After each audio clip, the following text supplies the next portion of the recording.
وعدہ نہیں کیا، اس میں اللہ نے خبر دی ہے. خبر کا مطلب وَرَزَقَكُم مِّنَ الطَّيِّبَاتِ، پھر تمہیں پاکیزہ روزی دیتا بھی ہے، یعنی یہ تو تم اپنی آنکھوں سے دیکھ رہے ہو. آپ سوچیے اس آیت کے بعد بھی کوئی شخص یہ کہے کہ بچے زیادہ ہوں گے تو رزق کہاں سے ملے گا؟ تو اس میں تو اللہ وعدہ نہیں کر رہے، اللہ خبر دے رہے ہیں کہ مل رہا ہے نا لوگوں کو، جا کے دیکھو جن کے پیٹ اولادیں ہو رہی ہیں ان کو رزق مل رہا ہے. تو آگے اللہ کہتے ہیں فَبِالْبَاطِلِ يُؤْمِنُونَ، کیا اس کے بعد بھی یہ باطل پر ایمان لے کر آئیں گے؟ وَبِنِعْمَةِ اللَّهِ هُمْ يَكْفُرُونَ، اور اللہ کی نعمتوں کا انکار کریں گے. ساری نعمتیں اللہ کر رہا ہے، اولاد بھی اللہ دے رہا ہے، تمہارے لیے جوڑے بھی اللہ نے پیدا کیے، ان سے تمہیں تسکین بھی حاصل ہو رہی ہے، پھر بڑھاپے میں پوتے نواسے بھی مل رہے ہیں، یہ ساری نعمتیں، اور پھر اللہ نے تمہیں رزق بھی دے رہا ہے، ان سب کا خرچہ بھی تمہیں مل رہا ہے. اس کے بعد بھی اللہ کہتے ہیں کہ اللہ کی نعمتوں کا انکار کرو گے. یہاں انکار سے کیا مراد ہے؟ انکار کر کے باطل کو فالو کرو گے.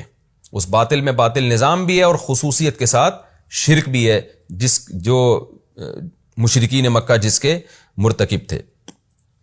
آگے اللہ فرماتے ہیں کہ اللہ کی تو یہ صفات ہیں، لیکن یہ کیا کر رہے ہیں؟ وَيَعْبُدُونَ مِن دُونِ اللَّهِ، یہ اللہ کو چھوڑ کر عبادت کرتے ہیں ان معبودوں کی لا يملك لهم رزقا من السماوات والارض شيئا، جو آسمان اور زمین سے ان کے لیے ذرہ برابر بھی رزق کے مالک نہیں ہے. ان کو پکارتے رہو، کوئی رپلائی نہیں آئے گا ان کی طرف سے، کسی بھی چیز کے مالک نہیں ہے، تو خدا کو چھوڑ کر ان کے پیچھے لگ گئے ہیں. ولا يستطيعون، اور نہ ان میں استطاعت بھی نہیں ہے کہ اپنے اندر یہ ملکیت پیدا کر لیں. ایک ہوتا ہے نا کہ ابھی آپ کسی چیز کے مالک نہیں ہیں لیکن محنت کر کے مالک بن سکتے ہیں، تو یہ محنت کر کے بھی مالک نہیں بن سکتے، کسی بھی چیز کی استطاعت سرے سے ان میں ہے ہی نہیں. فلا تضربوا للہ الامثال، پس تم اللہ کے لیے مثالیں نہ بیان کیا کرو.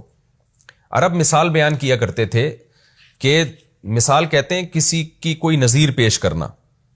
تو عرب یہ مثال پیش کیا کرتے تھے کہ بھائی دیکھو ہمارے لیے اللہ تک پہنچنا بڑا مشکل ہے، وہ تو عرش پر ہے، تو اللہ تعالیٰ نے اپنے نمائندے زمین میں بھیجے ہوئے ہیں، ان کو اختیارات دے رکھے ہیں. اور اس کی مثال دیتے تھے جیسے دنیا کے بادشاہ ہوتے ہیں کہ بادشاہ سلامت سے جب کوئی کام کروانا ہوتا ہے تو ہر آدمی تھوڑی بادشاہ کے پاس ڈائریکٹ جاتا ہے. بادشاہ نے وزیر رکھے ہوئے ہوتے ہیں، محکمے بنائے ہوئے ہوتے ہیں، کوئی جناب پانی کا محکمہ ہے، تو کوئی جناب سڑکوں کا محکمہ ہے، تو کوئی جناب غربت ختم کرنے کا محکمہ ہے، یا ایسے 20 قسم کے ڈپارٹمنٹ ہوتے ہیں. کسی کو جج بنایا ہوا ہوتا ہے، عدلیہ کا نظام جیسے پوری دنیا میں ہوتا ہے. تو بادشاہ نے سارے اختیارات بانٹے ہوئے ہوتے ہیں. اب بادشاہ کے پاس جانے کی ضرورت نہیں ہوتی، وزراء کے پاس جایا جاتا ہے. تو یہ جو ہمارے بت ہیں، یا یہ جو ہم نے جو ولی اللہ ہیں جن کی عبادت ہم کرتے ہیں، جن سے ہم پکارتے ہیں، تو اللہ نے بھی اپنے اختیارات کو مختلف لوگوں میں بانٹا ہوا ہے. تو قرآن کہتا ہے فلا تضربوا للہ الامثال، اللہ کے لیے یہ مثالیں بیان نہ کرو. یہاں مراد مخصوص مثالیں جو مشرکین بیان کیا کرتے تھے، یہ والی مثالیں اللہ کے لیے بیان نہ کرو. کیوں؟ اس لیے کہ اللہ میں اور دنیا کے بادشاہوں میں بہت فرق ہے. دنیا کے بادشاہ وہ سب کچھ نہیں کرتے جو اللہ کر رہا ہے، کہ شہد کی مکھی سے وہ شہد نکال کے دے رہا ہے تمہیں، سوکھے چارے سے دودھ نکال کے دے رہا ہے، پھر تمہارے لیے جوڑے پیدا کیے اس نے، پھر ان جوڑوں سے تمہیں بیٹے دے رہا ہے، پھر پوتے دے رہا ہے، اور رزق برسا رہا ہے آسمان سے. تو یہ بادشاہ لوگ یہ کام تھوڑی کرتے ہیں، یہ تو خود محتاج ہیں، ان کو تو خود کسی نے پیدا کیا ہے. تو بادشاہ کو، صدر کو، وزیر اعظم کو نظام مملکت چلانے کے لیے احتیاج ہے، ضرورت ہے کہ اس کے معاونین اور مددگار ہوں. اللہ کو کوئی ضرورت نہیں ہے. تو ان کے اللہ کے لیے مثال مت بیان کیا کرو ان لوگوں کی، وہ مثالیں جو تم بیان کرتے ہو. ان اللہ یعلم، اللہ جانتا ہے، وانتم لا تعلمون، تم نہیں جانتے.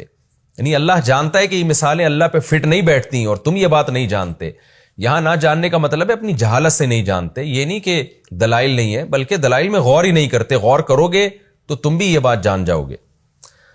آگے اللہ نے ایک اور مثال دی ہے، ضرب اللہ مثلا عبدا مملوکا لا يقدر على شيء. دنیا کی مثال دی ہے اللہ تعالیٰ نے کہ تمہارے اندر بھی دو طرح کے لوگ ہیں.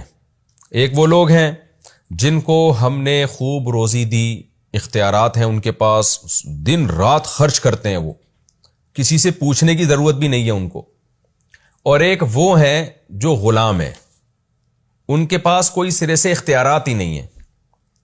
تو کیا یہ غلام اور یہ دولت مند تمہاری نظر میں برابر ہو سکتے ہیں؟ ظاہر ہے نہیں ہو سکتے. تمہیں جب کوئی کام کرنا ہوتا ہے، جانا ہوتا ہے، تو اس دولت مند کے پاس جاتے ہو تم، اور وہ دولت مند بھی اپنے آپ کو اس غلام کے برابر نہیں سمجھتا. تو یہ کیسے پاسبل ہے کہ حالانکہ دونوں انسان ہیں, غلام بھی اور اس کا آقا بھی, دونوں انسان ہونے کے باوجود تم نے اتنا فرق رکھا ہوا ہے, تو خدا میں اور مخلوق میں تم نے کیسے فرق ختم کر دیا؟ یعنی جب آپ نے کہہ دیا نا کہ اللہ کے در پہ جاؤ یا بت کے پاس جاؤ, تو اس کا مطلب تم نے تو اللہ اور بتوں میں فرق